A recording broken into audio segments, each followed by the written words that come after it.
Hello, garden friends.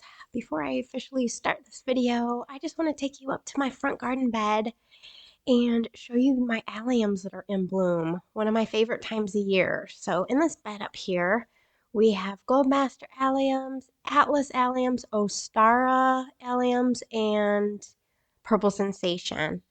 These are Globemasters right here. There's actually three blooms kind of growing together there. But those are one of my favorite alliums. Now those just go to zone 5. We have short little Ostara alliums that are not fully opened yet, but they're all in the front of the border. I have about 25 of those.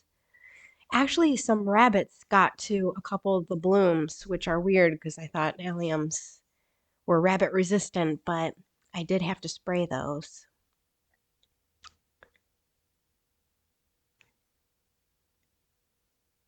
And here we have a few more on this side.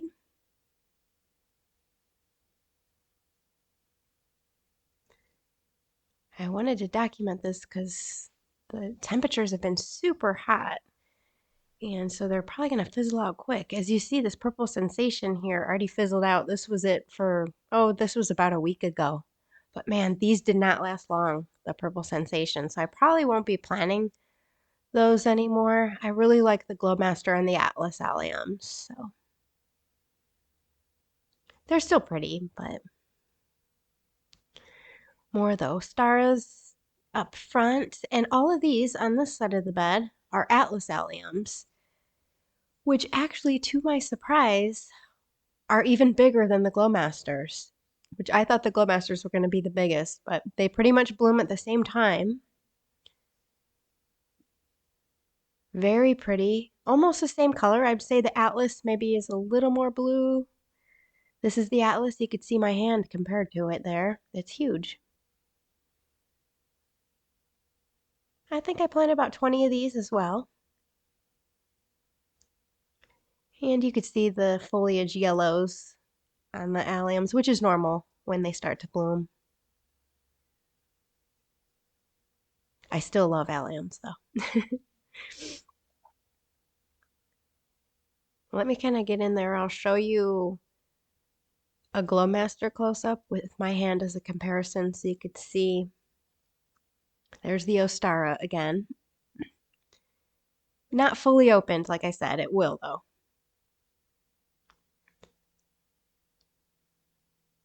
And these are Glowmasters here. So I'll put my hand here. See, you could see just a little bit smaller, but very pretty nonetheless. But if you're in a zone 4, just go with the Atlas Alliums because they're more cold hardy.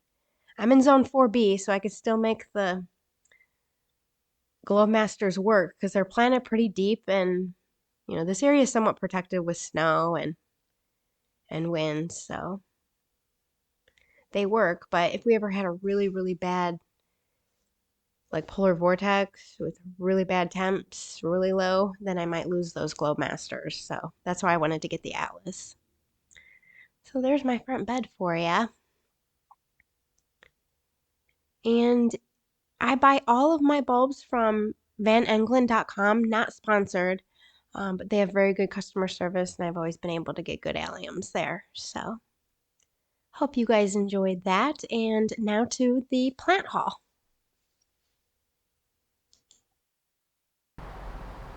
Hello my fellow gardening gals and guys, welcome back to my channel, Serenity Now Garden. My name's Jeannie and I garden here in central Minnesota in a zone 4B.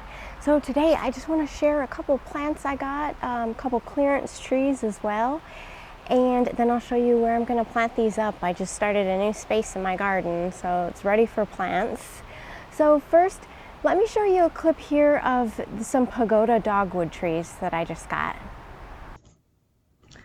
Okay, so here are the pagoda dogwoods that I got. I got really lucky in the clearance section. These were only $15 each. Actually, the smallest one there was 12.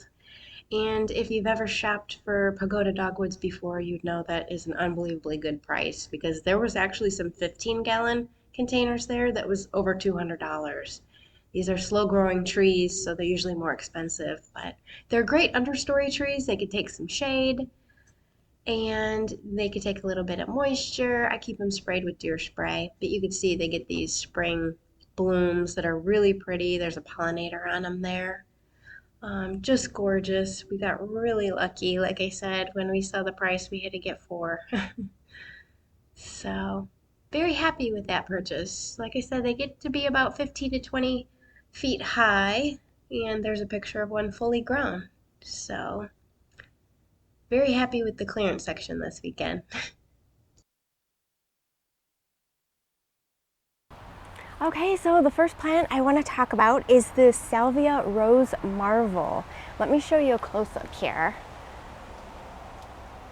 As you can kind of see, it's just gorgeous, the kind of magenta color.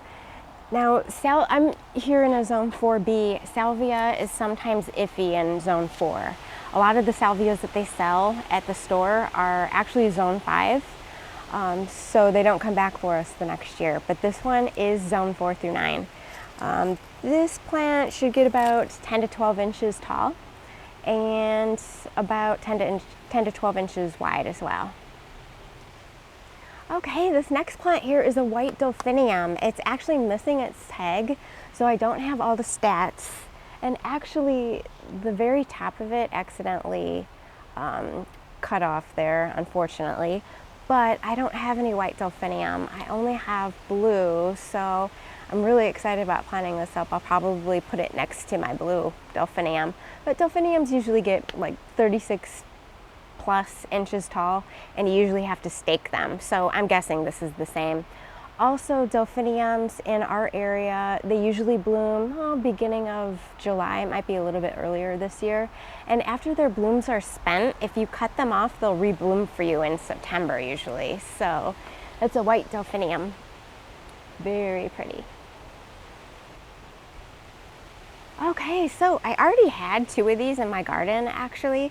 These are called Valerie Finis Artemisia, but I like them so much I had to add more. So let me show you a close-up. It's just, the foliage is just gorgeous. It's in the Dusty Miller family or Silvermount Artemisia family. This is a perennial in our area.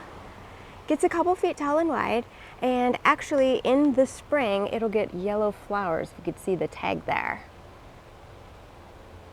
They can tolerate some poor soil conditions, and they're drought tolerant as well, and deer and rabbit resistant. So it's just all around really good plant there. So that's Valerie Finis Artemisia.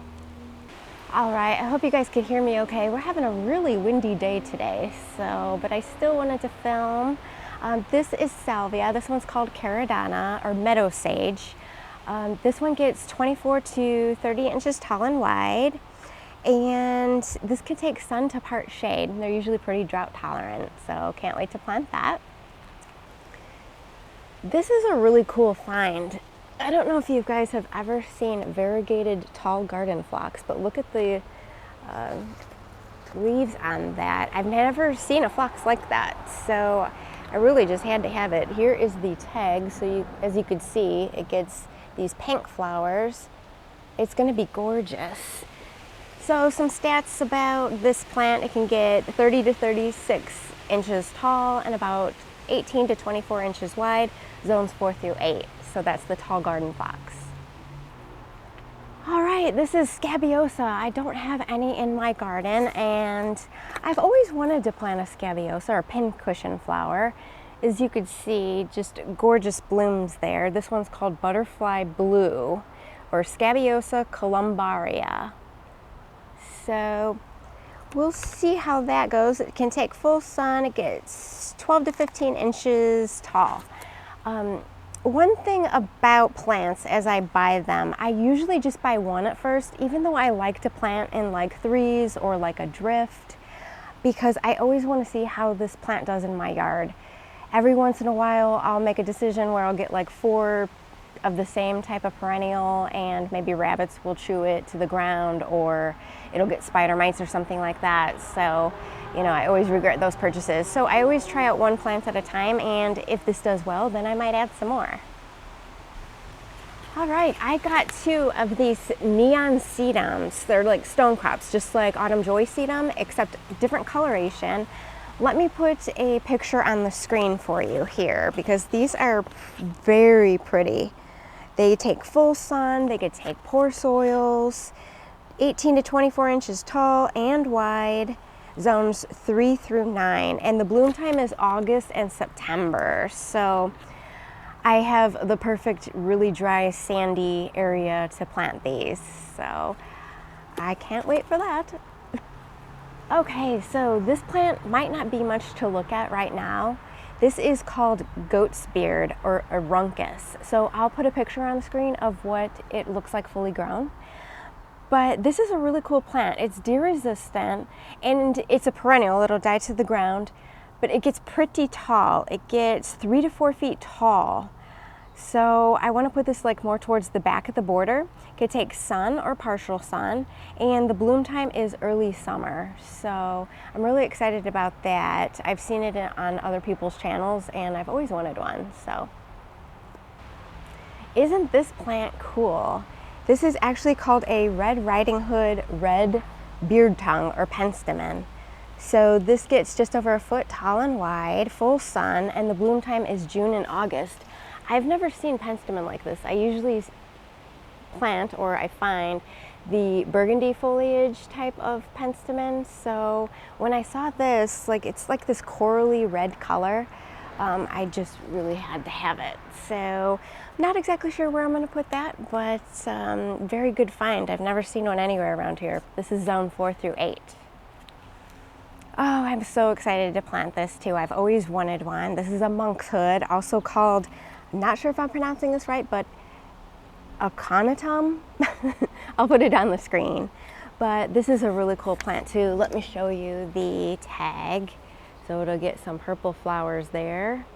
But this is really cool because it will grow to about 40 inches tall. So I could put this in the back of the border. I think that would be a really good place for it, and this can take sun to part sun. So this is zone 4 through 8. Okay, here's another one. I don't know much about this plant and the tag doesn't say much, but this is a Malva Mystic Merlin. I will put a picture on the screen here. So this, all it says on this tag is that the flowers are rich purple and it's highly unusual and elusive. And the size is 68 inches. So that gets pretty tall, so I could put it in the back of the border. Can't wait to plant that. So we have this spot in our backyard that I'll show you. Here's a before. I'll show you just a little clip here. Okay, I'm taking you to the back garden here now. This is the before. I'm going to put the formal bed here just on the back side of these beds here. The left is like more of a formal bed. The right is an informal like cut flower veggie garden I just put in. So I have like dead leaves that are like a weed barrier that is actually doing really well. So the after here, I got my cut flower garden all planted up with seeds and also a few veggies here. Just wanted to show you this while I'm walking past. I have 4 rows of zinnias right here. My first time, so I'm really excited about that. And the dead leaves are doing great for a weed barrier. Highly recommend those. I'll have a few different varieties there. I got my hose out because it's been 90 degrees the last couple days, and you could see on these pagoda dogwoods that I planted back here, they're really fizzling out. This is the phlox that I put in. Once this grows in, I think it'll be a real eye catcher on this dark mulch. And it's just in between this, like a gold version of Karl Forester grass. And there was some dogwood too. This is the Scabiosa and the salvia. And the salvia is just in front of this. It looks so good with this proven Winners Glow Girl Spirea in back. I just love this spirea. Does anyone else have one of these? And when you walk past, you just want to say, "You glow, girl." Or is it just me? But I'm kind of weird. So, anyways, I got the monkshood just behind that. I'm probably going to extend this bed further this year. we'll see how it goes.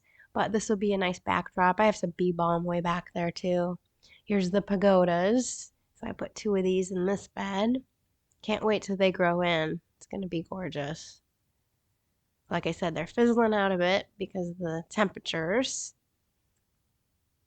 There's that neon burst dogwood on the right. And just behind this is where we have the Malva and the goat's beard.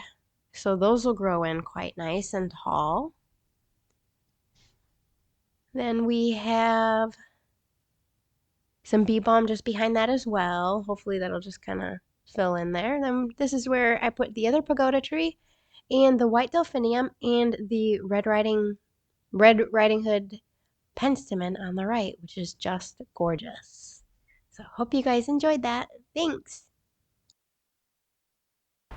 So in the next few weeks, I'm going to plant that back area up, and I'm going to start with the pagoda dogwoods in the back, then put some of the taller perennials I got today just in front of the pagoda dogwoods, and then some more of the shorter perennials in the front. So we'll see how it goes. It might take me a few weeks to plant this up, but I'll show it in my next garden tour. So thank you guys for sticking around, and we'll see you soon. Happy gardening.